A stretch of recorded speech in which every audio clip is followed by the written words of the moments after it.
आप लड़ेंगे नहीं, आप जीतेंगे नहीं। और अगर आप लड़ना चाहते हो, आपको आपके पाप से और शरीर के कामों से आजाद होना पड़ेगा।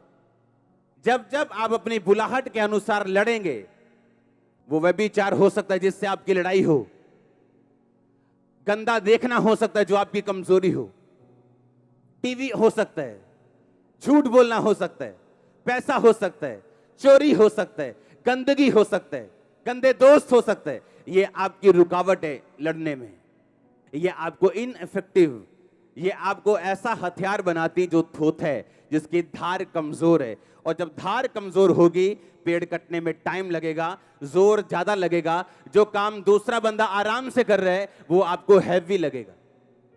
आप कुछ पापों के ऊपर फतह पा लेंगे, परमेश्वर कुछ ब्लेसिंग्स, चर्च ग्रोथ, ऐसी चीजें जो लोग मांगते मिलती नहीं, आपकी लाइफ में रिलीज करता है उनको। वो फाइनेंशियल ब्लेसिंग हो, वो कोई भी ब्लेसिंग क्यों ना हो, जब जब आप परमेश्वर की ओर बढ़ेंगे और अपने पाप के ऊपर फतह पाएंगे, वो आपकी लाइफ में आने वाली हैं। कुछ ब्लेसिंग्स ऐसी हैं, जब तक आप अपने पापों के ऊपर फतह नहीं पाते, वो आपकी लाइफ में एंटर नहीं करती। हालेलुया। जो सिन पावर है वो आपको एक्चुअल में रोकती है अगले लेवल पे जाने से। वो फाइनेंस का हो, लाइफ का हो, शांति का हो। आपके परिवार में कुछ कलेश ऐसे हैं, जब तक आप नहीं सुधरेंगे वो कभी नहीं जाएंगे। आपके फैमिली के कुछ ट्रबल ऐसे हैं, जब तक आप नहीं सुधरेंगे, आप लाख समझा के देख लो, बूढ़े बुजुर्ग समझा के देख लो, वो नहीं जाएंगे। क्योंकि ये साबित करती हैं चीजें कि हम एक लड़ाई में हैं, और ये लड़ाई आत्मिक है।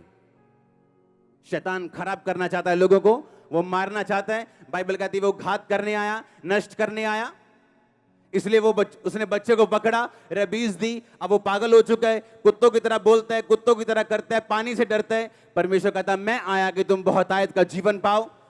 तुम आत्माओं पे जिस दिन कब्जा कर लोगे, तुम अपनी लाइफ पे कब्जा कर लोगे। जिस दिन व्यभिचार की आत्मा पे कब्जा कर लोगे, उस दिन किसी आशीष पे भी कब्जा कर लोगे। जिस दिन चोरी की आत्मा पे कब्जा कर लोगे, उस दिन आशीष के ऊपर भी कब्जा कर लोगे। जब मुझे मालूम पड़ता है ये फलाना व्यभिचार में, ये वाला वर्कर व्यभिचार में, मुझे हंसी आती। मैंने कहा क्या कर रहे हो तुम अपना नुकसान कर रहे हो, तुम्हें मालूम नहीं, अभी तुम्हें बाद में मालूम होगा। बाइबल कहती ऐसा नहीं हो सकता कि तुम अपने छाती पे अंगारे रख लो और तुम जलो ना। इसका परिणाम नाक दोना सा कड़वा होगा। और बाइबल कहती व्यभिचारी बंदे की बेइज्जती जब तक वो धरती पे जिएगा कभी मिटेगी नहीं। आज सैमसंग बोलो तो क्या याद आता है? व्यभिचार, दलीला आती है कि नहीं? उसके सारे अच्छे काम भूल गए, दलीला याद है। आप कलेश नहीं रोक सकते अगर आप खुद पाप में हो तो, क्योंकि वो आत्माएं आपके घर को इफेक्ट करेंगी, आपके फाइनेंस को इफेक्ट करेंगी, आपके शरीर को इफेक्ट करेंगी। लोगों के ऊपर लगता है ए पापा को गुस्सा क्यों आता है इन लोगों के ऊपर? उनकी प्रॉब्लम कैरेक्टर है जो मेरे साथ क्लैश होता है। फिर आमीन। प्रॉब्लम काम नहीं है, कैरेक्टर है। जब एक बुरे कैरेक्टर वाला बंदा आपके आसपास काम करेगा, आपकी स्पिरिट बेचैन होगी, आपको मालूम है कुछ रॉन्ग हो रहा है, जो मैं चाहता हूं वो हो नहीं रहा। क्योंकि कमिटेड लोग चाहिए मिनिस्ट्री में, सेवा में, प्रभु के कामों के लिए, निर्दोषता में जिन्होंने हाथ धोए हो, जिनके काम निर्दोष और हृदय शुद्ध हो, लेकिन वही परमेश्वर को देख पाएगा। क्योंकि जब आप शैतान की बात सुनेंगे, वो कहीं ना कहीं से आपको फल देने के लिए आएगा। वो आपकी फैमिली में हो, आपके शरीर में हो, आपके बच्चों में हो। अब ये आपने डिसाइड करना है कि मैंने पाप के ऊपर फतह पानी है कि नहीं पानी। अगर यीशु मसीह के पास आए हो तो आपको सुधरना पड़ेगा, और सुधारेगा मेरा परमेश्वर।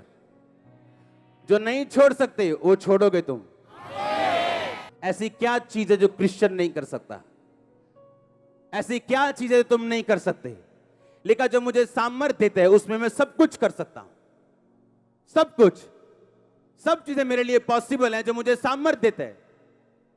आमीन। इसलिए मैंने कहा आप एक लड़ाई में हो।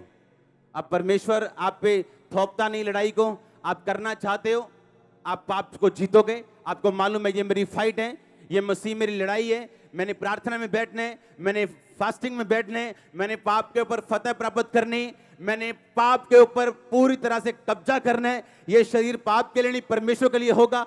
कमिट करो अपनी लाइफ को, रीडेडिकेट करो अपनी लाइफ को। सोचो मेरी प्रार्थना कितनी, मेरी फास्टिंग कितनी, और सोचो मैंने क्या करना है परमेश्वर के लिए, कितनी देर परमेश्वर के सामने जाना है, रोज, एवरी डे। आप देखेंगे फतह पाते हुए अपने आप को। आपके बच्चे आपको गुड न्यूज देंगे। आमीन। ऊंचा मसा आपका।